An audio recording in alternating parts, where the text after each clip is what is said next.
வணக்கம். ஜெம் செய்திகளுக்காக நான் உங்கள் ஜெனிஷா அகஸ்டன். இந்திய நேரப்படி மதியம் 1:30 மணி செய்திகள்.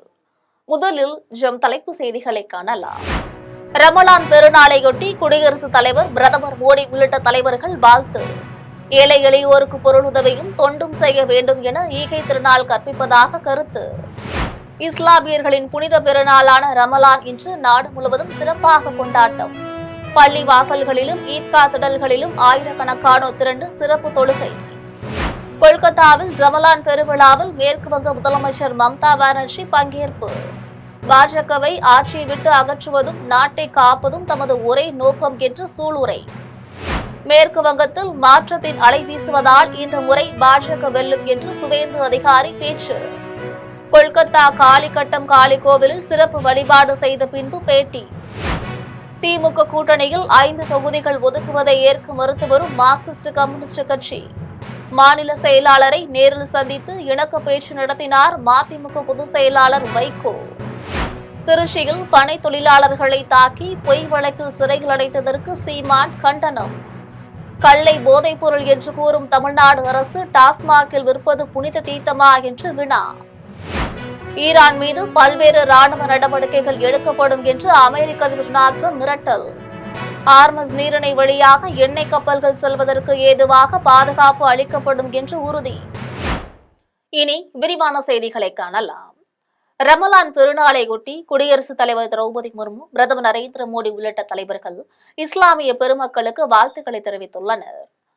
குடியரசுத் தலைவர் திரௌபதி முர்மு விடுத்துள்ள வாழ்த்து செய்தியில் ஏழை எளியோருக்கு பொருளுதவியும் தொண்டும் செய்ய வேண்டும் என்கின்ற பாடத்தை ஈகை திருநாள் நமக்கு கற்பிப்பதாக தெரிவித்துள்ளார். பிரதமர் நரேந்திர மோடி விடுத்துள்ள வாழ்த்து செய்தியில் இந்த ஈகை திருநாளில் உலகெங்கும் அன்பும் சகோதரத்துவமும் வலுப்பெறட்டும் என்றும் ஒவ்வொருவர் வாழ்விலும் மகிழ்ச்சியும் நலமும் வரட்டும் என்றும் தெரிவித்துள்ளார். அதிமுக பொதுச் செயலாளர் எடப்பாடி பழனிசாமி விடுத்துள்ள செய்தியில் ஈட்டிய செல்வத்தில் ஒரு பங்கை ஏழை எளியோருக்கு அளித்து அனைவரும் இன்புற்று வாழ்ந்திட வேண்டி இறைவனை தொழும் இஸ்லாமிய சகோதர சகோதரிகளுக்கு இறைவன் அனைத்து நலன்களையும் வழங்கிட வேண்டும் என்று குறிப்பிட்டுள்ளார். பாஜகவின் அண்ணாமலை வெளியிட்டுள்ள வாழ்த்து செய்தியில் இந்த புனித நாளில் அனைவரிடமும் அமைதி, சகோதரத்துவம் மற்றும் நல்லிணக்கம் நிலைத்திருக்கவும், அனைவரின் வாழ்விலும் மகிழ்ச்சி மற்றும் வளம் நிறைந்திருக்கவும் இறைவனை வேண்டிக் கொள்வதாக குறிப்பிட்டுள்ளார். நாம் தமிழர் கட்சி சீமான் வெளியிட்டுள்ள செய்தியில் இஸ்லாமிய சொந்தங்கள் அனைவரது உள்ளங்களிலும் இல்லங்களிலும் எல்லாம் வல்ல ஏக இறைவனின் பேரருள் நிறையட்டும் என்று குறிப்பிட்டுள்ளார். தமிழக வெற்றிக் கழக தலைவர் விஜய் வெளியிட்டுள்ள வாழ்த்து செய்தியில் சமூக நல்லிணக்கத்தையும் மனித நேயத்தையும் சகோதரத்துவையும் போற்றும் நன்னாள் ஈகை பெருநாள் என்று குறிப்பிட்டுள்ளார். இந்த நாள் அனைவரின் வாழ்விலும் மகிழ்ச்சியையும் அமைதியையும் வளத்தையும் கொண்டு வரட்டும் என்று தெரிவித்துள்ளார். இஸ்லாமியர்களின் புனித பெருநாளான ரமலான் இன்று நாடு முழுவதும் சிறப்பாக கொண்டாடப்படுகிறது. இஸ்லாமியர்கள் ஒருவரை ஒருவர் கட்டித் தழுவி வாழ்த்து தெரிவித்ததுடன் ஏழை எளியோருக்கு உணவு, உடை, பரிசு பொருள்கள் வழங்கி மகிழ்ந்தனர். ரமலான் மாதம் முழுவதும் இஸ்லாமியர்கள் பகல் பொழுதில் உணவு உண்ணாமல் நோன்பு இருந்தனர். நேற்றோடு ரமலான் மாதம் முடிந்து இன்று சவால் மாதம் தொடங்கியுள்ளதை ரமலான் பெருநாளாக இஸ்லாமியர்கள் கொண்டாடி மகிழ்கின்றனர். இந்நாளில் இஸ்லாமியர்கள் புத்தாடை அணிந்து சிறப்பு தொழுகையில் ஈடுபட்டனர். ஒருவருக்கொருவர் வாழ்த்துக்களை தெரிவித்ததுடன் ஏழை எளியோருக்கு உணவு, உடை, பரிசு பொருட்கள் ஆகியவற்றை வழங்கி மகிழ்ந்தனர். குஜராத் மாநிலம் அகமதாபாத்தில் உள்ள மசூதியில் சியா முஸ்லிம்கள் சிறப்பு தொழுகையில் ஈடுபட்டனர். மத்திய பிரதேச தலைநகர் போபாலில் உள்ள ஈத்கா திடலில் ஏராளமானோர் சிறப்பு தொழுகையில் ஈடுபட்டனர். கர்நாடக தலைநகர் பெங்களூருவில் உள்ள மசூதியில் இஸ்லாமியர்கள் சிறப்பு தொழுகையில் ஈடுபட்டனர். இந்த தொழுகையில் முதலமைச்சர் சித்தராமையாவும் கலந்து கொண்டார். தெலுங்கானா தலைநகர் ஐதராபாத்தில் ஷார்மினார் அருகில் உள்ள மக்கா மசூதி முன் இஸ்லாமியர்கள் சிறப்பு தொழுகையில் ஈடுபட்டனர். ஐதராபாத் நாடாளுமன்ற உறுப்பினர் ஆசாதுதீன் ஓவைசி மீர் ஆலம் ஈத்கா திடலில் நடைபெற்ற சிறப்பு தொழுகையில் பங்கேற்றார். தமிழ்நாட்டில் சென்னை ராயப்பேட்டை புதுக்கல்லூரி மைதானத்தில் நடைபெற்ற சிறப்பு தொழுகையில் ஏராளமானோர் கலந்து கொண்டனர். திருச்சிராப்பள்ளியில் ரமலான் பெருநாளை ஒட்டி இஸ்லாமியர் ஏராளமானோர் சிறப்பு தொழுகையில் ஈடுபட்டனர். கோவை கருவுக்கடையில் உள்ள பள்ளி வளாகத்தில் இஸ்லாமியர்கள் ஆயிரக்கணக்கானோர் சிறப்பு தொழுகையில் ஈடுபட்டனர். ராஜஸ்தான் தலைநகர் ஜெய்ப்பூரில் ரமலான் பெருநாளை ஒட்டி தொழுகையில் ஈடுபட்ட இஸ்லாமியர்கள் மீது இந்துக்கள் பூக்களை தூவி வாழ்த்துக்களை தெரிவித்தனர். ராஜஸ்தான் மாநிலம் அஜ்மீரில் உள்ள தர்காவில் ரமலான் பெருநாளை ஒட்டி இஸ்லாமியர்கள் காலை 5 மணி முதல் சிறப்பு வழிபாடு நடத்தினர். உத்தரப்பிரதேச தலைநகர் லக்னோ ஹசரத் கஞ்சில் உள்ள சாஹி மசூதியில் மாநில அமைச்சர் டேனிஸ் ஆசாத் அன்சாரி தொழுகை நடத்தியதுடன் அங்கு வந்த இஸ்லாமியருக்கு வாழ்த்துக்களை தெரிவித்தார். டெல்லி பத்தேபூர் மசூதி முன்பு ஏராளமான இஸ்லாமியர்கள் தொழுகை நடத்தினர். டெல்லி நாடாளுமன்ற தெருவில் உள்ள மசூதியில் பாஜக தேசிய செய்தி தொடர்பாளர் சையது ஷானவாஸ் உசைன் கலந்து கொண்டார். பீகார் தலைநகர் பாட்னாவில் நடைபெற்ற தொழுகையில் முதலமைச்சர் நிதிஷ்குமார் சார்பில் அவருடைய மகன் நிஷாந்த் குமார் கலந்து கொண்டார். கொல்கத்தாவில் ரமலான் பெருவிழாவில் கலந்து கொண்ட மேற்கு வங்க முதலமைச்சர் மம்தா பானர்ஜி பாஜகவை ஆட்சியை விட்டு அகற்றுவதும் நாட்டை காப்பதும் தமது ஒரே நோக்கம் என்று தெரிவித்துள்ளார். மேற்கு வங்க முதலமைச்சர் மம்தா பானர்ஜி கொல்கத்தாவில் நடைபெற்ற ரமலான் பெருவிழாவில் கலந்து கொண்டார். அப்போது பேசிய அவர், சிறப்பு தீவிர திருத்தம் என்னும் பெயரில் வாக்காளர்களின் பெயர்கள் பட்டியலில் இருந்து நீக்கப்பட்டுள்ளதாக குற்றம் சாட்டினார்.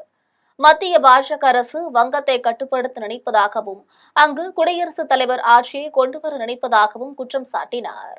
பாஜக திருடர்கள், குண்டர்கள், துரோகிகளின் கட்சி என்று கூறிய மம்தா, துரோகிகள் பாஜகவிடம் பணம் பெற்றுக் கொண்டு வாக்குகளை பிரிப்பதாக தெரிவித்துள்ளார். இறைவன் அனைவருக்கும் அருள் வழங்கட்டும் என்று கூறினார். இந்தியாவும் வங்கமும் வளம் பெறட்டும் என்று தெரிவித்துள்ளார். வங்கத்தை குறிவைத்துள்ளோர் நரகத்துக்கு செல்லட்டும் என்றும் பாஜகவை ஆட்சியை விட்டு அகற்றுவதும் நாட்டை காப்பதும் தமது ஒரே நோக்கம் என்றும் மம்தா பானர்ஜி தெரிவித்துள்ளார். மேற்கு வங்கத்தில் எங்கும் மாற்றத்தின் அலை வீசுவதாகவும் இந்த முறை சனாதன தர்மம் வெல்லும் என்றும் எதிர்க்கட்சித் தலைவர் சுவேந்து அதிகாரி தெரிவித்துள்ளார். மேற்கு வங்கத்தில் ஏப்ரல் 23, 29 ஆகிய நாட்களில் 2 கட்டங்களாக சட்டமன்ற தேர்தல் வாக்குப்பதிவு நடைபெறவுள்ளது. இந்நிலையில் மேற்கு வங்க சட்டப்பேரவை எதிர்க்கட்சித் தலைவரும் சட்டமன்ற தேர்தலில் முதலமைச்சருக்கு எதிராக போட்டியிடுபவருமான சுவேந்து அதிகாரி கொல்கத்தா காலிக்கட்டில் உள்ள காளி கோவிலில் வழிபாடு மேற்கொண்டார். அதன் பின்பு அங்கு கூடிய பொதுமக்களிடமும் பாஜகவினரிடமும் அவர் கலந்துரையாடினார். அதன்பின் கோவிலில் இருந்து வெளியே வந்து செய்தியாளர்களிடம் பேசிய சுவேந்து அதிகாரி மாநிலம் முழுவதும் மாற்றத்தின் அலை வீசுவதாக தெரிவித்தார். இந்த முறை சனாதன தர்மம் வெல்லும் என குறிப்பிட்டார். மம்தா ஆட்சியில் வங்கத்தில் ஏராளமான அட்டூழியங்கள் அரங்கேறியதை சுட்டிக்காட்டினார். வங்க தேசத்திலிருந்து ஊடுருவல்காரர்களை அழைத்து வரும் மம்தா அவர்களை கொண்டு லவ் ஜிகாத், நிலப்பறிப்பு, வாக்கு ஜிகாத் ஆகியவற்றை நடத்தி வருவதாக சுவேந்து அதிகாரி குற்றம் சாட்டினார். 6000 ஊர்களில் இருந்த சீதலா கோவில்களும் மகாதேவர் கோவில்களும் இல்லாமல் போய்விட்டதாக தெரிவித்துள்ளார். மேலும் தங்கள் பண்பாட்டை காக்க விரும்பும் சனாதனத்தின் மக்கள் இந்த முறை மாற்றத்தை கொண்டு வருவர் என்று அவர் நம்பிக்கை தெரிவித்துள்ளார். தமிழ்நாடு சட்டமன்ற தேர்தலில் திமுக கூட்டணியில் 5 தொகுதிகள் ஒதுக்குவதை ஏற்க மறுத்துள்ள மார்க்சிஸ்ட் கம்யூனிஸ்ட் கட்சியினருடன் மதிமுக பொதுச் செயலாளர் வைகோ இணக்க பேச்சு நடத்தியுள்ளார். 2021ஆம் ஆண்டு சட்டமன்ற தேர்தலிலும் திமுக கூட்டணியில் இடம்பெற்றிருந்த இந்திய கம்யூனிஸ்ட், மார்க்சிஸ்ட் கம்யூனிஸ்ட் கட்சிகள், விடுதலை சிறுத்தைகள் கட்சி ஆகியவற்றிற்கு ஒவ்வொன்றுக்கும் 6 தொகுதிகள் ஒதுக்கப்பட்டது. அதில் விடுதலை சிறுத்தைகள் கட்சி 4 இடங்களிலும், 2 கம்யூனிஸ்ட் கட்சிகளும் ஆளுக்கு 2 இடங்களிலும் வெற்றி பெற்றனர். இந்த ஆண்டும் கூட்டணியில் தொடரும் இந்த கட்சிகளில் இந்திய கம்யூனிஸ்ட் கட்சிக்கு 1 தொகுதியை குறைத்து 5 தொகுதிகளை திமுக வழங்கியுள்ளது. அதை மறுக்காமல் ஏற்றுக்கொண்டனர். அதேபோல் மார்க்சிஸ்ட் கம்யூனிஸ்ட் கட்சிக்கும் 5 இடங்களை வழங்க திமுக முன்வந்த போது அதை ஏற்க அந்த கட்சி மறுத்துவிட்டது. விடுதலை சிறுத்தைகள் கட்சியும் 10 தொகுதிகளை கேட்கிறது. இதனால் கூட்டணி தொகுதி பங்கீட்டில் இழுபறி நீடிக்கிறது. இந்நிலையில் சென்னை தியாகராய நகரில் உள்ள மார்க்சிஸ்ட் கம்யூனிஸ்ட் கட்சி அலுவலகத்திற்கு மதிமுக பொதுச் செயலாளர் வைகோ சென்றார். அவர் கட்சியின் மாநில செயலாளர் சண்முகத்துடன் தொகுதி பங்கீடு குறித்து இணக்க பேச்சுவார்த்தை நடத்தியுள்ளார். பேச்சு நடத்திய பின்பு வெளியே வந்து செய்தியாளர்களிடம் பேசிய வைகோ, மார்க்சிஸ்ட் கம்யூனிஸ்ட் கட்சியின் அகில இந்திய பொறுப்பாளர் பேபி தன் மீது எல்லையற்ற அன்பு கொண்டவர் என்று தெரிவித்துள்ளார். கூட்டணி தொகுதி பங்கீடு குறித்து பேசுவதற்கு வைகோ மறுத்துவிட்டார். திருச்சி காவல்துறையினர் பனை தொழிலாளர்களை கடுமையாக தாக்கி பொய் வழக்கில் சிறையில் அடைத்திருப்பதை நாம் தமிழர் கட்சி தலைமை ஒருங்கிணைப்பாளர் சீமான் கண்டித்துள்ளார். அவர் வெளியிட்டுள்ள அறிக்கையில், திருச்சி மாவட்டம் லால்குடி, மண்ணச்சநல்லூர் பகுதிகளில் கள் இறக்கும் பனை தொழிலாளர்கள் சின்னையன், துரைசாமி, கணேசன் ஆகியோரை காவல்துறையினர் மிரட்டி கடுமையாக தாக்கி கைது செய்துள்ளதை குறிப்பிட்டுள்ளார். களியிறக்கும் எளிய மனிதர்களை கொடிய குற்றம் புரிந்த பயங்கரவாதிகள் போல ஆடைகளை களைந்து அவமதித்து உள்ளாடைகளுடன் திருச்சி காவல்துறையினர் சிறையில் அடைத்து வைத்திருப்பது கொடுங்கோல் அரசின் செயல்பாடு என்று குறிப்பிட்டுள்ளார். மருத்துவ குணமுடைய பொருள்களுக்கு தடை விதிக்கக் கூடாது என்று இந்திய அரசமைப்பு சட்டம் கூறியுள்ளதை சுட்டிக்காட்டியுள்ளார். கல் சித்த மருத்துவத்தில் மருந்தாக பயன்படுத்தப்படும் நிலையில் அதற்கு தமிழ்நாடு அரசு தடை விதித்திருப்பது அரசமைப்புக்கு எதிரானது என்று குறிப்பிட்டுள்ளார். தேசிய ஊட்டச்சத்து ஆராய்ச்சி நிறுவனம் பனங்கல்லை உணவாக வகைப்படுத்தி உணவு குறியீடும் வழங்கியுள்ளதை சுட்டிக்காட்டியுள்ளார். திருச்சியில் கைது செய்யப்பட்டுள்ள பனை தொழிலாளர்கள் எளிதில் பிணையில் விடுதலையாகிவிடக் கூடாது என்பதற்காக உள்நோக்கத்துடன் நச்சு கலந்த கல்லை விற்றதாக காவல்துறையினர் பொய் வழக்கு புனைந்துள்ளதை சுட்டிக்காட்டியுள்ளார். கல்லை முறையான ஆய்வுக்கு உட்படுத்தாமலே அதில் நச்சு கலந்தது என்ற முடிவுக்கு காவல்துறை வந்தது எப்படி என்று வினவியுள்ளார். உடலுக்கு எந்த தீங்கும் செய்யாத கல்லை போதைப்பொருள் என்று தடை செய்துள்ள தமிழ்நாடு அரசு டாஸ்மாகில் விற்பதற்கு பெயர் என்ன, புனித தீர்த்தமா என்று வினவியுள்ளார். சிறையில் அடைக்கப்பட்டுள்ள 3 பனை தொழிலாளர்களையும் தமிழ்நாடு காவல்துறை உடனடியாக விடுதலை செய்ய வேண்டும் என வலியுறுத்தியுள்ளார். உலக மனித அமைதி பல்கலைக்கழக டாக்டர் பட்டத்தை தொழில்நுட்ப ஆசிரியர் ஹரிஹரனுக்கு புதுச்சேரி முதலமைச்சர் ரங்கசாமி வழங்கியுள்ளார். ஈரோடு மாவட்டம் கோபிசெட்டிப்பாளையத்தில் உள்ள வைரவிழா மேல்நிலைப் பள்ளியில் கடந்த 5 ஆண்டுகளாக தொழில்நுட்ப ஆய்வகம் சிறப்பாக செயல்பட்டு வருகிறது. இந்த ஆய்வகத்தில் தொழில்நுட்ப ஆசிரியர் ஹரிஹரன் வழிகாட்டுதலில் சப்ஸ்கிரைபர் ப்ரீபெய்ட் எனர்ஜி மீட்டர் என்னும் பயனுள்ள கருவியை மாணவர்கள் உருவாக்கி சாதனை படைத்துள்ளனர். இந்த சாதனைகள் புதுச்சேரி அரசின் கவனத்திற்கு கொண்டு செல்லப்பட்டுள்ளது. இதையடுத்து உலகளாவிய மனித அமைதி பல்கலைக்கழகம் டாக்டர் பட்டத்தை ஆசிரியர் ஹரிஹரனுக்கு புதுச்சேரி முதலமைச்சர் ரங்கசாமி வழங்கினார். இதனைத் தொடர்ந்து மாணவர்களின் திறனை சமூக முன்னேற்றத்துடன் இணைக்கும் இந்த முயற்சி எதிர்காலத்திற்கான ஒரு சிறந்த முன்மாதிரியாக திகழ்கிறது என்பது குறிப்பிடத்தக்கது. 2026 சட்டமன்ற தேர்தலில் எடப்பாடி பழனிசாமி தலைமையில் அதிமுக ஆட்சி அமைக்கும், அதை எந்த கொம்பனாலும் தடுக்க முடியாது என்று அதிமுக முன்னாள் நாடாளுமன்ற உறுப்பினர் தியாகராஜ் நட்டர்ஜி தெரிவித்துள்ளார். தூத்துக்குடியில் அதிமுக முன்னாள் நாடாளுமன்ற உறுப்பினர் தியாகராஜ் நட்டர்ஜி செய்தியாளர்களை சந்தித்து பேசினார். அப்போது திமுக ஆட்சியில் தமிழகம் சீர்குலைந்து விட்டதாகவும், விலைவாசி விஷம் போல் ஏறிவிட்டதாகவும், போதைப்பொருள் நடமாட்டம் அதிக அளவில் நடப்பதாகவும், அதை திமுகவினரை நடத்துவதாகவும் குற்றம் சாட்டினார். மேலும் 2 வயது குழந்தை முதல் 60 வயது மூதாட்டி வரை பாலியல் குற்றங்கள் நடக்கக்கூடிய மாநிலமாக தமிழகம் உள்ளது என்று தெரிவித்துள்ளார். இதையடுத்து திமுக ஆட்சிக்கு வருவதற்கு முன் கனிமொழி நீட் தேர்வை ரத்து செய்வதாக கூறினார். ஆனால் இதுவரை எதுவும் நடக்கவில்லை என்றார். அதனைத் தொடர்ந்து 2026 சட்டமன்ற தேர்தலில் எடப்பாடி பழனிசாமி தலைமையில் அதிமுக ஆட்சி அமைக்கும் என்றும், அதை எந்த கும்பனாலும் தடுக்க முடியாது என்றும் தெரிவித்துள்ளார். இதில் எம்ஜிஆர் இளைஞரணி சாம் நட்டர்ஜி உடனிருந்தார். அவர்கள் ஆட்சிக்கு வந்தது உங்கள் யாவருக்கும் நன்றாக தெரியும். என்னும் சொல்லக்கூடிய பொய்களுக்காக இப்பொழுது அவர்கள் முனைந்து கொண்டு வருகிறார்கள். எடப்பாடியார் ஆட்சியை தமிழகத்தில் மலரப் போகிறது. இந்த ஆட்சியை எந்த கொம்பனாலும் தடுத்து நிறுத்த முடியாது என்று இந்த தருணத்திலே நான் சொல்லிக் கொள்கிறேன். தியாகராஜ் நட்டர்ஜி முன்னாள் தூத்துக்குடி நாடாளுமன்ற உறுப்பினர், கட்சியில் மாவட்ட வழக்கறிஞர் பிரிவு செயலாளர், முன்னாள் அமைப்பு செயலாளராக புரட்சி தலைவி அம்மாவால் நியமிக்கப்பட்டவர். நான் தூத்துக்குடியில் தான் வசித்து வருகிறேன். தங்கள் கூட்டணியால் பல பேருக்கு நடுக்கத்தை உண்டாக்கி இருக்கிறது என்று பாமக நிறுவனர் ராமதாஸ் விமர்சித்துள்ளார். விழுப்புரம் மாவட்டம் திண்டிவனம் அருகே தைலாபுரம் தோட்டத்தில் பாமக நிறுவனர் ராமதாசும் அனைத்திந்திய புரட்சித் தலைவர் மக்கள் முன்னேற்ற கழகத்தின் தலைவர் சசிகலாவும் கூட்டணி ஒப்பந்தத்தில் கையெழுத்திட்டனர். பின்னர் பாமக நிறுவனர் ராமதாஸ் செய்தியாளர்களிடம் பேசிய போது, பாட்டாளி மக்கள் கட்சியும் அனைத்திந்திய புரட்சித் தலைவர் மக்கள் முன்னேற்ற கழகமும் இணைந்து இந்த தேர்தலை சந்திக்க உள்ளதாக தெரிவித்துள்ளார். இந்த கூட்டணியை தாங்கள் கையெழுத்திட்டது பல பேருக்கு நடுக்கத்தை உண்டாக்கி இருக்கிறது என்று விமர்சித்தார். மேலும் வருகின்ற தேர்தலில் தான் நிற்க மாட்டேன், ஆனால் இவர்களுக்கெல்லாம் வாழ்த்து சொல்லி தான் தலைவராக இருப்பேன் என்று தெரிவித்துள்ளார். இதையடுத்து சசிகலா பேசிய போது, தங்களுக்குள் ஒரு நல்ல பலமான ஒரு கூட்டணியை அமைத்துள்ளோம். வரும் சட்டமன்ற தேர்தலில் தமிழ்நாடு மற்றும் பாண்டிச்சேரி 2 மாநிலங்களிலும் எங்களுடைய வேட்பாளர்கள் வெற்றி பெறுவார்கள் என்று தெரிவித்துள்ளார்.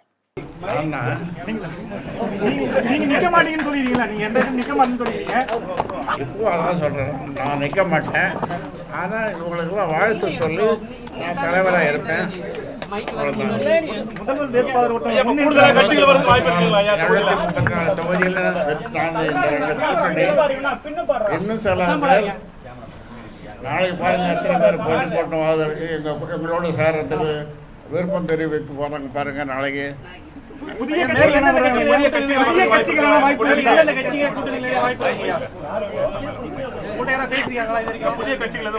எங்களோட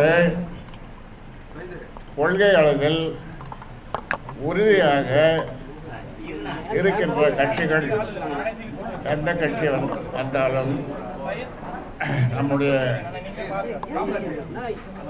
அம்மையார் அவர்கள் அவரோடு கலந்து சசிகலா அம்மையாரோடு கலந்து நாங்கள் முடிவு செய்வோம். அப்படி வர விருப்பம் தெரிவிப்பவர்கள் தெரிவிக்கலாம். என்னோடும் அம்மையாரோடும் அவர்கள் விருப்பம் தெரிவிக்கலாம். திருவள்ளூரில் பாஜக கட்சியின் சார்பில் போட்டியிடும் வேட்பாளர்களையும் தாவேக கட்சியின் சார்பில் போட்டியிடும் வேட்பாளர்களையும் நிச்சயமாக தோற்கடிப்போம் என்று மாவட்ட காங்கிரஸ் கமிட்டி தலைவர் சசிகுமார் தெரிவித்துள்ளார். திருவள்ளூர் மாவட்ட காங்கிரஸ் கட்சி தலைமை அலுவலகத்தில் வடக்கு மாவட்ட காங்கிரஸ் கமிட்டி தலைவர் சசிகுமார் தலைமையில் ஆலோசனை கூட்டம் நடைபெற்றது. இக்கூட்டத்தில் சசிகுமார் பேசிய போது நிர்வாகிகளுக்கு தேர்தலை எப்படி எதிர்கொள்ள வேண்டும் எனவும் வேட்பாளர்களை அதிக வாக்குகள் வித்தியாசத்தில் வெற்றி பெற செய்வதற்காக களப்பணியில் ஈடுபட வேண்டும் எனவும் ஆலோசனை வழங்கினார். இதையடுத்து பாஜக கட்சியின் சார்பில் போட்டியிடும் வேட்பாளர்களையும் தாவேக கட்சியின் சார்பில் போட்டியிடும் வேட்பாளர்களையும் நிச்சயமாக தோற்கடிப்போம் என்றும் தெரிவித்துள்ளார். இதில் மாநில துணைத் தலைவர் ஆனந்தன், மாநில இளைஞர் காங்கிரஸ் பொதுச் செயலாளர் திவாகர் உள்ளிட்ட கட்சி நிர்வாகிகள் ஆகியோர் கலந்து கொண்டனர். இந்தியாவில் சிறந்த மாநிலமாக தமிழகத்தை முதலமைச்சர் மு.க.ஸ்டாலின் மாற்றியுள்ளார் என்று திமுக மாவட்ட பொருளாளர் கதிரவன் பெருமிதமாக தெரிவித்துள்ளார். கடலூர் மாவட்டம் காட்டுமன்னார் கோயிலில் உள்ள திமுக தலைமை அலுவலகத்தில் மேற்கு ஒன்றிய செயலாளர் முத்துசாமி தலைமையில் செயல் வீரர்கள் கூட்டம் நடைபெற்றது. கூட்டத்தில் கிழக்கு மாவட்ட பொருளாளர் கதிரவன் கலந்து கொண்டு உரையாற்றினார். அப்போது பேசிய போது இந்தியாவில் சிறந்த மாநிலமாக தமிழகத்தை முதலமைச்சர் மு.க.ஸ்டாலின் மாற்றியுள்ளார். எனவே மீண்டும் திமுக தான் ஆட்சியில் அமர வேண்டும் என்று தெரிவித்துள்ளார். இதனால் முதல்வர் அறிவிக்கும் வேட்பாளரை அதிக வாக்குகள் வித்தியாசத்தில் வெற்றி பெற உழைக்க வேண்டும் என்று நிர்வாகிகளுக்கு ஆலோசனை வழங்கினார். இதில் கிழக்கு ஒன்றிய செயலாளர் ஜெயபாண்டியன், நகர் பேரூராட்சி மன்ற தலைவர் கணேசமூர்த்தி உள்ளிட்ட நிர்வாகிகள் ஆகியோர் கலந்து கொண்டனர். குடியாத்தம் தங்கம் நகரில் நடைபெற்றுள்ள அனைத்திந்திய புரட்சித் தலைவர் மக்கள் முன்னேற்ற கழகத்தின் தொகுதி அலுவலகம் திறப்பு விழாவில் கழக நிர்வாகிகள் பங்கேற்று முன்னாள் முதலமைச்சர்கள் அண்ணா, எம்ஜிஆர், ஜெயலலிதா உருவப்படங்களை திறந்து வைத்து பொதுமக்களுக்கு இனிப்புகள் வழங்கினர். வேலூர் புறநகர் மாவட்டம் கேவி குப்பம் தொகுதிக்கு உட்பட்ட குடியாத்தம் தங்கம் நகரில் அனைத்திந்திய புரட்சித் தலைவர் மக்கள் முன்னேற்ற கழகத்தின் தேர்தல் அலுவலகம் திறப்பு நிகழ்ச்சியும் ஆலோசனை கூட்டமும் நடைபெற்றது. நிகழ்ச்சிக்கு கட்சியின் மூத்த நிர்வாகி சூளைமணி தலைமை வகித்தார். சேஷாத்திரி முன்னிலை வகித்தார். மில் பஞ்சார் சரம் அனைவரையும் வரவேற்றார். அதனைத் தொடர்ந்து தொகுதி அலுவலகத்தினை திறந்து வைத்தனர். அதன் பின்னர் முன்னாள் முதலமைச்சர்கள் அண்ணா, எம்ஜிஆர், ஜெயலலிதா உருவப்படங்களை திறந்து வைத்து பொதுமக்களுக்கு இனிப்புகள் வழங்கினர். அதனைத் தொடர்ந்து நடைபெற்ற கூட்டத்தில் தேர்தல் பணிகள் குறித்தும் புதிய நிர்வாகிகள் தேர்வு செய்வது குறித்தும் விவாதிக்கப்பட்டது. இதில் நிர்வாகிகள் அணைக்கட்டு கணேசன், நாராயணமூர்த்தி, ஆர்.கே. சையத், ஷேக்துல்லா, மகாதேவன், பேரணாம்பட்டு ரகு உள்ளிட்டோர் கலந்து கொண்டனர். அரசியல் கட்சிகள் வெளியிடும் தேர்தல் அறிக்கைகளில் தமிழ்நாடு பௌத்தர்கள் குறித்து எந்தவிதமான குறிப்புகளும் இல்லை என்பது மனவேதனை அளிப்பதாக தென்னிந்திய பௌத்த கூட்டமைப்பின் தலைமை ஒருங்கிணைப்பாளர் தெரிவித்துள்ளார். சென்னை எழும்பூரில் தென்னிந்திய பௌத்த கூட்டமைப்பின் தலைமை ஒருங்கிணைப்பாளர் பிக்கு மௌரியர் புத்தா செய்தியாளர்களை சந்தித்து பேசினார். அப்போது அவர் பேசிய போது அரசியல் கட்சிகள் வெளியிடும் தேர்தல் அறிக்கைகளில் தமிழ்நாடு பௌத்தர்கள் குறித்து எந்தவிதமான குறிப்புகளும் இல்லை என்பது மனவேதனை அளிப்பதாக தெரிவித்துள்ளார். தொடர்ந்து தமிழ்நாடு பௌத்தர்களுக்கு தங்களின் மத வழிபாட்டு கடமையை நிறைவேற்றுவதற்காக மாவட்டதோறும் அரசு சார்பில் புத்த விகாரங்களை ஏற்படுத்தி தர உறுதியளிக்க வேண்டும். இஸ்லாமிய சிறுபான்மை சமுதாயங்களுக்கு வழங்கப்பட்டு வருகின்ற இடஒதுக்கீட்டை போலவே தமிழ்நாடு பௌத்தர்களுக்கும் 3% இடஒதுக்கீடு வழங்கிட வேண்டும் என்பது உள்ளிட்ட 6 அம்ச கோரிக்கைகளை வலியுறுத்தி பேசினர். தேர்தல் அறிக்கையில் இடம் கொடுத்திருக்கிறார்கள். ஆனால் தமிழகத்தில் லட்சக்கணக்கான பௌத்த மக்கள் வாழ்ந்து கொண்டிருக்கிறார்கள். அவர்களுக்கான எந்த செய்தியும் அந்த தேர்தல் அறிக்கைகளில் வரவில்லை என்பது மிகுந்த வருத்தம் அளிக்கிறது. எனவே எங்களுடைய இந்த பத்திரிகையாளர் சந்திப்பின் வாயிலாக எங்களுடைய கோரிக்கைகளை நிறைவேற்றி தரும்படி உங்களை அன்புடன் கேட்டுக்கொள்கிறோம். எங்களுடைய கோரிக்கைகளில் முதலாவதாக அகர்பத்தி மூலப்பொருட்களின் விலை உயர்வினால் அகர்பத்தி விலை உயரும் என்றும் இதனை பொதுமக்கள் ஏற்றுக்கொள்ள வேண்டும் என்றும் திருப்பத்தூரில் நடைபெற்றுள்ள நிர்வாக குழு கூட்டத்தில் அகர்பத்தி சங்கத்தின் தலைவர் ரவி தெரிவித்துள்ளார். திருப்பத்தூர் மாவட்டம் தனியார் ஹோட்டலில் தமிழ்நாடு அகர்பத்தி உற்பத்தியாளர்கள் மற்றும் தயாரிப்பாளர்கள் சங்கம் சார்பில் நிர்வாக குழு கூட்டம் தலைவர் ரவி, செயலாளர் சிவசக்திவேல் ஆகியோர் தலைமையில் நடைபெற்றது. கூட்டத்தை தொடர்ந்து சங்கத்தின் தலைவர் ரவி செய்தியாளர்களை சந்தித்து பேசினார்.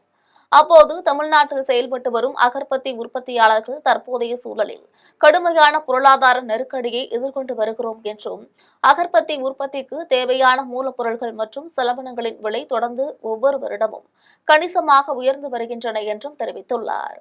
மேலும் இயந்திர உதிரி பாகங்கள், மின்சார கட்டணம், போக்குவரத்து செலவுகள், தொழிலாளர் கூலி, உற்பத்தி நிலைய கட்டிட வாடகை என அனைத்தும் விலை உயர்வின் காரணத்தால் தற்போது அகர்பத்தி உற்பத்தி செய்வது சாத்தியமில்லாத இக்கட்டான சூழ்நிலை நிலவுகிறது எனவும் நியாயமான விலை உயர்வை புரிந்து கொண்டு அகர்பத்தி உற்பத்தி தொழிலை காப்பாற்ற பொதுமக்கள் தங்களுடைய ஆதரவை அளித்து விலை உயர்வை ஏற்றுக்கொள்ள வேண்டும் என்று சங்கத்தின் தலைவர் ரவி தெரிவித்துள்ளார். தமிழ்நாட்டில் செயல்பட்டு வரும் அகர்பத்தி உற்பத்தியாளர்கள் தற்போதைய சூழலில் கடுமையான பொருளாதார நெருக்கடியை எதிர்கொண்டு வருகிறோம். அகர்பத்தி உற்பத்திக்கு அத்தியாவசியமான கீழ்கண்ட மூலப்பொருட்கள் மற்றும் செலவினங்களின் விலை தொடர்ந்து ஒவ்வொரு வருடமும் கணிசமாக உயர்ந்து வருகிறது. மூலப்பொருட்கள் லிஸ்ட்டு பின்வரும் மாதிரி சொல்கிறேன். பேம்பு ஸ்டிக்கு, ஜாஸ் பவுடர், T1 பவுடர், கார்கம், கரித்தூள், மரத்தூள், இயந்திர உதிரி பாகங்கள், மின்சார கட்டணம், போக்குவரத்து செலவுகள், தொழிலாளர்களின் கூலி, உற்பத்தி நிலைய கட்டிட வாடகை, மேற்கண்ட அனைத்திலும் ஏற்பட்டுள்ள விலை உயர்வினால் தற்போதைய விலையில் அகர்பத்தி உற்பத்தி செய்வது சாத்தியமில்லாத இக்கட்டான சூழ்நிலை நிலவுகிறது. தஞ்சாவூரில் தேர்தலையொட்டி கிராமிய கலை நிகழ்ச்சிகளுடன் முக்கிய வீதிகள் வழியாக சென்று பொதுமக்கள் தவறாமல் வாக்களிக்குமாறு விழிப்புணர்வு ஏற்படுத்தப்பட்டது. தஞ்சாவூர் மாவட்டம் பெரியகோவில் அருகில் தேர்தலை ஒட்டி மாவட்ட ஆட்சியர் பிரியங்கா பங்கஜம் தலைமையில் விழிப்புணர்வு பேரணி நடைபெற்றது. பேரணியில் கிராமிய கலை நிகழ்ச்சிகளுடன் முக்கிய வீதிகள் வழியாக சென்று பொதுமக்கள் தவறாமல் வாக்களிக்குமாறு விழிப்புணர்வு ஏற்படுத்தினர். அதனைத் தொடர்ந்து சோழன் சிலை அருகில் தேர்தலை ஒட்டி அமைக்கப்பட்ட தஞ்சை தலையாட்டி பொம்மையான மெய்யன் மெய்யால் என பெயரிடப்பட்ட பொம்மையை மாவட்ட ஆட்சியர் பிரியங்கா பங்கஜம், மாவட்ட காவல் கண்காணிப்பாளர் ராஜாராம் ஆகியோர் திறந்து வைத்தனர். இதில் மாவட்ட வருவாய் அலுவலர் தியாகராஜன், கோட்டாட்சியர் நித்யா உள்ளிட்டோர் பங்கேற்றனர். மயிலாடுதுறையில் சட்டமன்ற தேர்தலை முன்னிட்டு வாக்காளர் விழிப்புணர்வு பேரணி மாவட்ட ஆட்சியர் ஸ்ரீகாந்த் தலைமையில் நடைபெற்றது. மயிலாடுதுறை மாவட்ட ஆட்சியர் அலுவலக வளாகத்தில் சட்டமன்ற தேர்தலை முன்னிட்டு வாக்காளர் விழிப்புணர்வு பேரணி நடைபெற்றது. இப்பேரணியை மாவட்ட ஆட்சியர் ஸ்ரீகாந்த் கொடியசைத்து தொடங்கி வைத்தார். இந்நிகழ்வில் 100% வாக்களிக்க வேண்டும், வாக்காளர்கள் தங்களது வாக்கினை சரியாக பயன்படுத்த வேண்டும் என்பன உள்ளிட்ட விழிப்புணர்வு பதாகைகளை ஏந்தி மகளிர் சுய உதவிக் குழுவினர் முக்கிய வீதிகளில் பேரணியாக சென்றனர். இந்நிகழ்ச்சியில் மாவட்ட வருவாய் அலுவலர் பூங்கொடி, மகளிர் திட்ட அலுவலர் சீனிவாசன், ஆட்சியரின் நேர்முக உதவியாளர் தேர்தல் குமரையா உள்ளிட்ட ஏராளமானோர் கலந்து கொண்டனர். ஆம்பூர் அருகே இருசக்கர வாகனத்தில் உரிய ஆவணமின்றி கொண்டு செல்லப்பட்டுள்ள ரூபாய் 64,270 ரூபாயை தேர்தல் பறக்கும் படையினர் பறிமுதல் செய்தனர். தமிழகத்தில் தேர்தல் விதிமுறைகள் அமலுக்கு வந்ததைத் தொடர்ந்து திருப்பத்தூர் மாவட்டத்தில் அரசியல் கட்சியினர் பொதுமக்களுக்கு பணம் மற்றும் பரிசு பொருட்கள் கொடுப்பதை தடுக்க தேர்தல் பறக்கும் படையினர் தீவிர ரோந்து பணியில் ஈடுபட்டு வருகின்றனர். இந்நிலையில் ஆம்பூர் அடுத்த கரும்பூர் கூட்டு சாலையில் ஆம்பூர் தேர்தல் பறக்கும் படை அலுவலர் சீனிவாசன் தலைமையிலான அதிகாரிகள் வாகன சோதனையில் ஈடுபட்டிருந்தனர். அப்போது அவ்வழியாக வந்த சுட்டகுண்டா பகுதியை சேர்ந்த நிழல்குமார் என்பவரின் இருசக்கர வாகனத்தை சோதனை செய்தபோது இருசக்கர வாகனத்தில் உரிய ஆவணமின்றி கொண்டு சென்ற ரூபாய் 64,270 ரூபாய் இருப்பது தெரியவந்தது. இதனையடுத்து தேர்தல் பறக்கும் படையினர் பணத்தை பறிமுதல் செய்து ஆம்பூர் வட்டாட்சியர் அலுவலகத்தில் ஆம்பூர் சட்டமன்ற தொகுதி தேர்தல் அலுவலர் பூஷணகுமாரிடம் ஒப்படைத்தனர். அதனைத் தொடர்ந்து பறிமுதல் செய்யப்பட்டுள்ள பணம் ஆம்பூர் கருவூலத்தில் ஒப்படைக்கப்பட்டது. கீழ்பெண்ணாத்தூர் தொகுதியில் வேட்பாளர் அறிவிக்கும் முன்பே அதிமுகவினர் சுவர்களில் சின்னம் வரையும் பணியில் தீவிரம் காட்டி வருகின்றனர். தமிழகம் உள்ளிட்ட 5 மாநில சட்டமன்ற தேர்தலுக்கான தேதி அறிவிக்கப்பட்ட நிலையில் தமிழகத்திற்கு வருகின்ற ஏப்ரல் 23ஆம் தேதி தேர்தல் தேதி அறிவிக்கப்பட்டது. இந்நிலையில் திருவண்ணாமலை மாவட்டம் கீழ்பெண்ணாத்தூர் தொகுதிக்கு உட்பட்ட ஊராட்சி பகுதிகளில் வேட்பாளர் அறிவிக்கும் முன்பே அதிமுகவினர் வீட்டு உரிமையாளர்களிடம் அனுமதி பெற்று சுவர்களில் சின்னம் வரையும் பணியில் தீவிரம் காட்டி வருகின்றனர். திருப்பத்தூரில் தாயையும் மகனையும் ஆந்திர காவல்துறையினர் துப்பாக்கி முனையில் பிடித்து சென்றபோது அதை முன்னாள் ராணுவ வீரர் தட்டி கேட்டுள்ளார். ஆந்திர மாநிலத்தில் கிருஷ்ணகிரி மாவட்டம் சிங்காரப்பேட்டையை சேர்ந்த சின்னம்மாவும் அவர் மகன் சின்னாவும் ஏதோ ஒரு குற்ற செயலில் ஈடுபட்டதாக கூறப்படுகிறது. ஆந்திரத்திலிருந்து திருப்பத்தூர் வழியாக சிங்காரப்பேட்டைக்கு செல்ல தாயும் மகனும் வந்துள்ளனர்.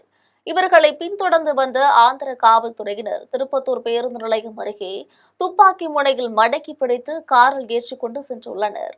பொது இடத்தில் பிடித்ததால் இது கடத்தல் என்று கூறி ஆத்திரமடைந்த பொதுமக்கள் காரில் கடத்த முயன்றவர்களை சரமாரியாக கேள்வி எழுப்பியுள்ளனர். இதனால் தாங்கள் ஆந்திர காவல்துறையினர் என்றும் இவர்கள் இருவரும் போதைப்பொருள் கடத்தல்காரர்கள் என்பதால் அவர்களை கைது செய்துள்ளதாகவும் அவர்கள் விளக்கம் கூறியுள்ளனர். பொதுவெளியில் அதிரடியாக கைது செய்ததால் பொதுமக்களில் பலர் பதற்றமடைந்து வீடியோ எடுத்துள்ளனர். அப்போது வீடியோ எடுக்க வேண்டாம் என்று கூறி மிரட்டியதால் பலருக்கும் இவர்கள் காவலர்கள்தானா என்று சந்தேகம் எழுந்துள்ளது. பின்னர் திருப்பத்தூர் காவல்துறையினர் வந்து விசாரித்ததில் வந்தவர்கள் ஆந்திர காவல்துறையினர் தான் என்பதை அறிந்து உறுதி செய்த பின் அனுப்பி வைத்துள்ளனர். பட்டுக்கோட்டை திருத்துறைப்பூண்டி இடையே அதிவேக மின்சார ரயில் சோதனை ஓட்டம் தெற்கு ரயில்வே சார்பில் நடைபெற்றது. திருவாரூர் மாவட்டம் திருத்துறைப்பூண்டியிலிருந்து பட்டுக்கோட்டை வரை 50 கிலோமீட்டர் தொலைவிற்கு மின்மயமாக்கல் பணிகள் நிறைவுற்றதை அடுத்து அதிவேக ரயில் சோதனை ஓட்டம் நடைபெற்றது. நிகழ்ச்சியில் தெற்கு ரயில்வே முதன்மை தலைமை மின் பொறியாளர் கணேஷ் தலைமையில் ரயில்வே அதிகாரிகள் கலந்து கொண்டனர். இதில் ரயில்வே நிர்வாகம் சார்பில் ரயிலுக்கு பெரிய மாலை அணிவிக்கப்பட்டது. தொடர்ந்து ரயில்வே அதிகாரிகள் மற்றும் ரயில் உபயோகிப்போர் சங்கத்தினர், ரயில் ஆர்வலர்கள் மற்றும் பொதுமக்கள் இணைந்து ரயிலுக்கு முன்பு நின்று குழு புகைப்படம் எடுத்தனர். இதையடுத்து நிகழ்ச்சியில் கலந்து கொண்ட அனைவருக்கும் இனிப்பு வழங்கினர். இதன் பின்னர் பட்டுக்கோட்டையிலிருந்து திருத்துறைப்பூண்டிக்கு அதிவேக ரயில் சோதனை ஓட்டம் தொடங்கியது. இதில் பட்டுக்கோட்டையிலிருந்து அதிவேக மின்சார ரயில் புறப்பட்டு 105 கிலோமீட்டர் வேகத்தில் சென்று 50 கிலோமீட்டர் தொலைவில் உள்ள திருத்துறைப்பூண்டியை 34 நிமிடத்தில் கடந்து சென்றது குறிப்பிடத்தக்கது. செங்கமரியில் அரசு பேருந்து நடத்துனரை பள்ளி மாணவர்கள் மிரட்டுவதை பெற்றோர்கள் அல்லது காவல்துறையினர் கண்டிக்க வேண்டும் என நடத்துனர் மற்றும் ஓட்டுநர் கோரிக்கை விடுத்தனர்.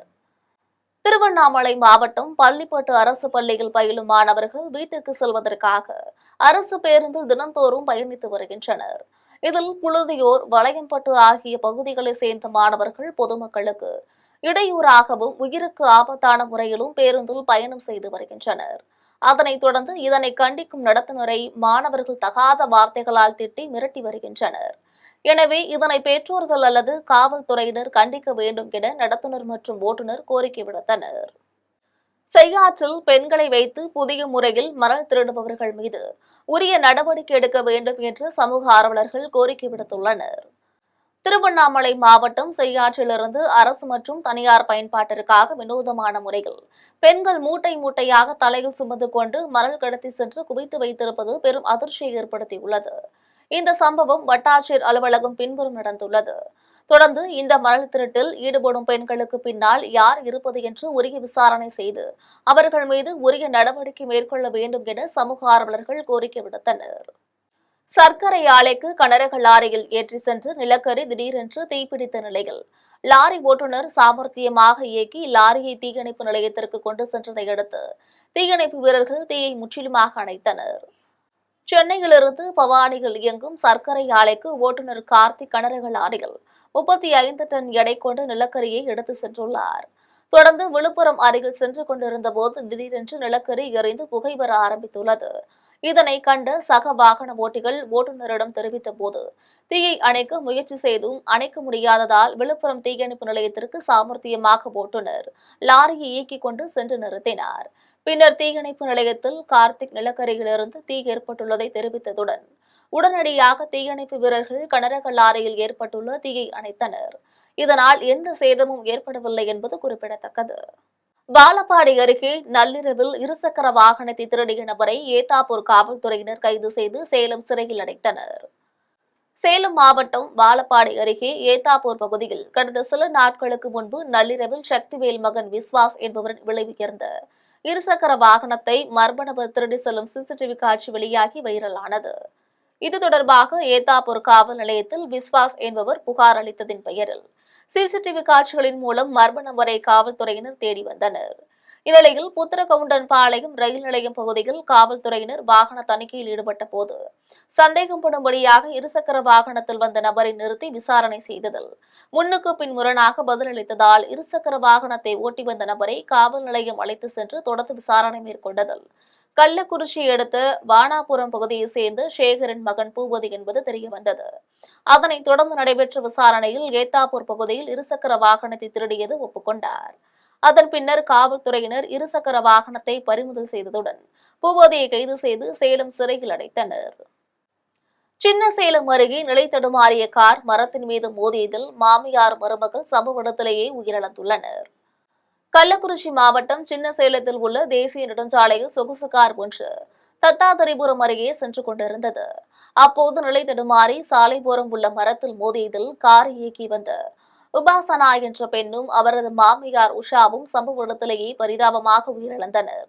தொடர்ந்து இந்த விபத்தில் காரின் பின் இருக்கையில் அமர்ந்திருந்த உபாசனாவின் கணவர் வெங்கடேஷ் மற்றும் அவர்களது குழந்தைகள் அக்ஷத், அங்குத் மற்றும் முதியவர் சிவகுமார் ஆகியோர் காயங்களுடன் உயிர் தப்பினர்.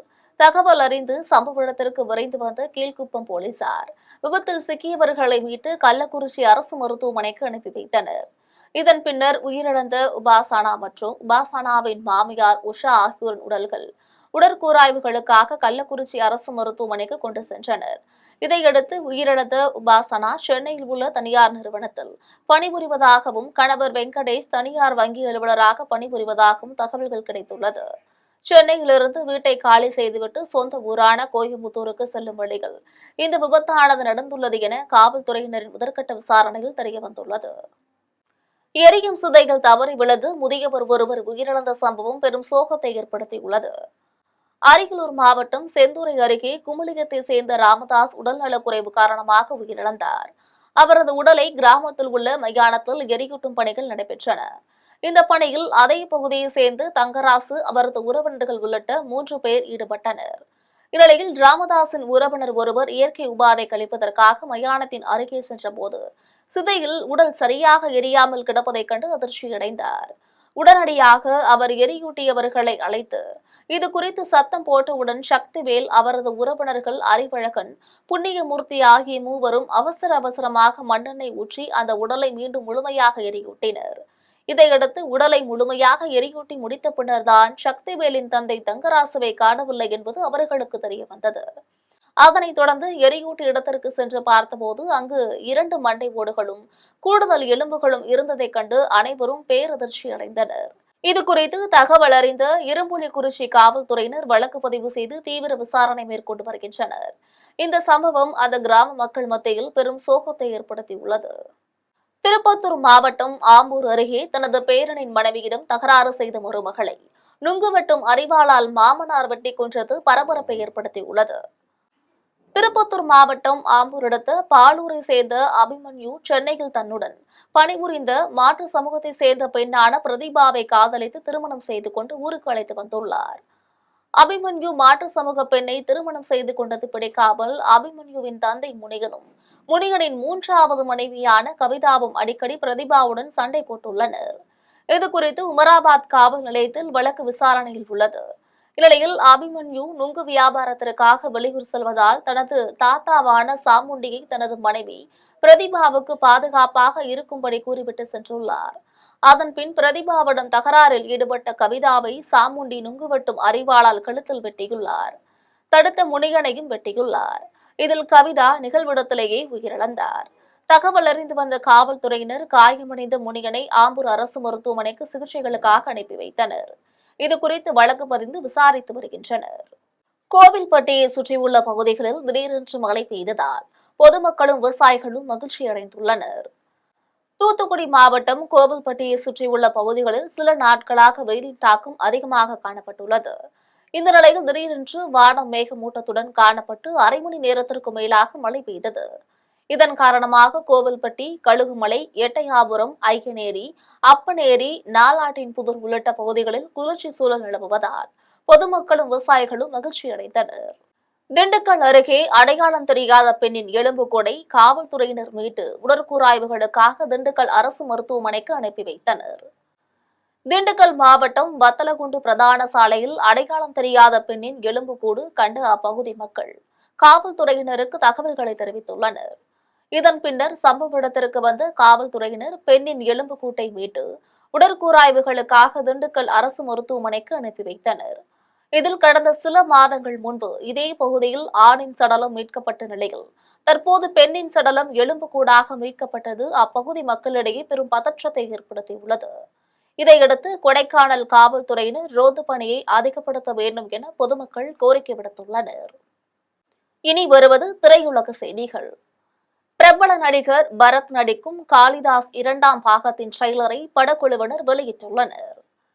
பிரபல நடிகர் பரத் நடித்திருந்த காளிதாஸ் என்ற த்ரில்லர் படம் கடந்த 2019ஆம் ஆண்டு வெளியாகி மக்களிடையே நல்ல வரவேற்பை பெற்றது. இதனைத் தொடர்ந்து காளிதாஸ் 2ஆம் பாகத்தில் நடிகர் பரத் நடித்துள்ளார். இயக்குனர் ஸ்ரீ செந்தில் இயக்கத்தில் சாம் CS இப்படத்திற்கு இசையமைத்துள்ளார். இதில் அஜய் கார்த்தி, பிரகாஷ் ராஜ், பவானி ஸ்ரீ, அவநதி ஆகியோர் முக்கிய கதாபாத்திரங்களில் நடித்துள்ளனர். இதையடுத்து காளிதாஸ் 2 படத்தின் ட்ரெய்லரை படக்குழுவினர் வெளியிட்டுள்ளனர். வருகிற ஏப்ரல் 10ஆம் தேதி இப்படம் வெளியாக உள்ளதால் நடிகர் பரத்தின் ரசிகர்களிடையே இப்படத்தின் மீதான எதிர்பார்ப்பு அதிகரித்துள்ளது. இனி வருவது உலக செய்திகள்.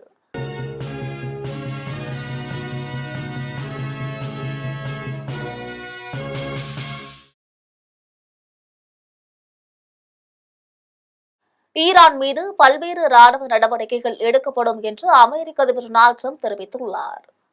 அமெரிக்க அதிபர் டொனால்டு ட்ரம்ப் தன்னுடைய ட்ரூத் சமூக வலைதள பதிவில் ஈரானின் பயங்கரவாத ஆட்சி தொடர்பாக மத்திய கிழக்கில் தமது ராணுவ முயற்சிகளை முடிவுக்கு கொண்டு வருவது குறித்து தாங்கள் பரிசீலித்து வரும் நிலையில் தமது இலக்குகளை அடைவதற்கு அமெரிக்கா மிகவும் நெருங்கி வந்துள்ளதாக தெரிவித்துள்ளார்.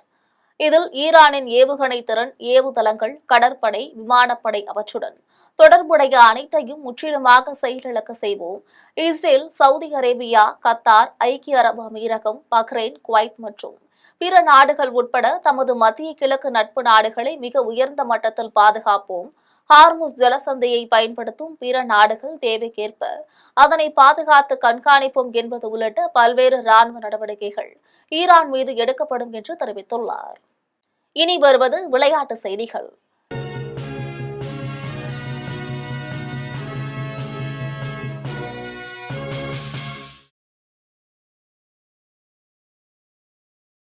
மியாமி ஓபன் டென்னிஸ் தொடரின் 2வது சுற்று போட்டியில் எலிசபெட்டாவை வீழ்த்தி கோகோ காப் 3வது சுற்றுக்கு முன்னேறியுள்ளார்.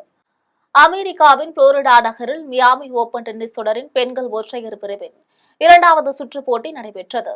இதில் அமெரிக்காவின் கோகோ காப் இத்தாலியின் எலிசபெட்டாவுடன் மோதினார். போட்டியில் மிகவும் சிறப்பாக விளையாடிய கோகோ காப் 2-1 என்ற செட் கணக்கில் எலிசபெட்டாவை வீழ்த்தி வெற்றி பெற்றார். இதன் மூலம் கோகோ காப் 3வது சுற்றுக்கு முன்னேறினார். இனி வருவது தங்கம் மற்றும் வெள்ளி விலை நிலவரம்.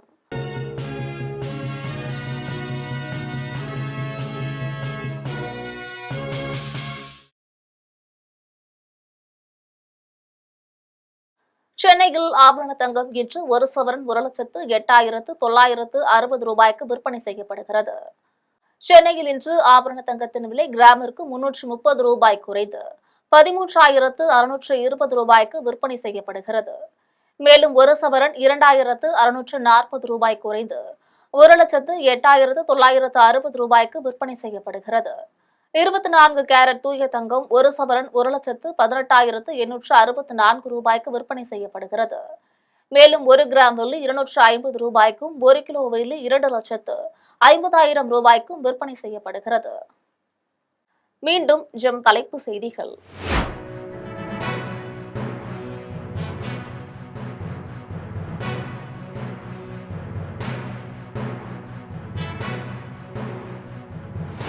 இஸ்லாமியர்களின் புனித பெருநாளான ரமலான் இன்று நாடு முழுவதும் சிறப்பாக கொண்டாட்டம். பள்ளி வாசல்களிலும் ஈத்கா திடல்களிலும் ஆயிரக்கணக்கானோர் திரண்டு சிறப்பு தொழுகை. கொல்கத்தாவில் ரமலான் பெருவிழாவில் மேற்கு வங்க முதலமைச்சர் மம்தா பானர்ஜி பங்கேற்பு. பாஜகவை ஆட்சியை விட்டு அகற்றுவதும் நாட்டை காப்பதும் தமது ஒரே நோக்கம் என்று சூளுரை. மேற்கு வங்கத்தில் மாற்றத்தின் அலை வீசுவதால் இந்த முறை பாஜக வெல்லும் என்று சுவேந்து அதிகாரி பேச்சு. கொல்கத்தா காளிகட்டம் காளி கோவிலில் சிறப்பு வழிபாடு செய்த பின்பு பேட்டி. திமுக கூட்டணியில் 5 தொகுதிகள் ஒதுக்குவதை ஏற்க மறுத்து வரும் மார்க்சிஸ்ட் கம்யூனிஸ்ட் கட்சி. மாநில செயலாளரை நேரில் சந்தித்து இணக்க பேச்சு நடத்தினார் மதிமுக பொதுச் செயலாளர் வைகோ. திருச்சியில் பனை தொழிலாளர்களை தாக்கி பொய் வழக்கில் சிறையில் அடைத்ததற்கு சீமான் கண்டனம். கள்ளை போதைப் பொருள் என்று கூறும் தமிழ்நாடு அரசு டாஸ்மாகில் விற்பது புனித தீர்த்தமா என்று வினா. ஈரான் மீது பல்வேறு ராணுவ நடவடிக்கைகள் எடுக்கப்படும் என்று அமெரிக்க அதிபர் டொனால்ட் ட்ரம்ப் மிரட்டல்.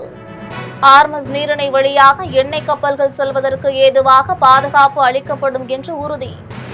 இத்துடன் ஜெம் செய்திகள் நிறைவடைகின்றன. மீண்டும் ஜெம் செய்திகள் மாலை 6 மணிக்கு. உடனுக்குடன் செய்திகளை காண ஜெம் லைவ்.tv என்ற இணையதளத்தில் இணைந்திருங்கள். நன்றி, வணக்கம்.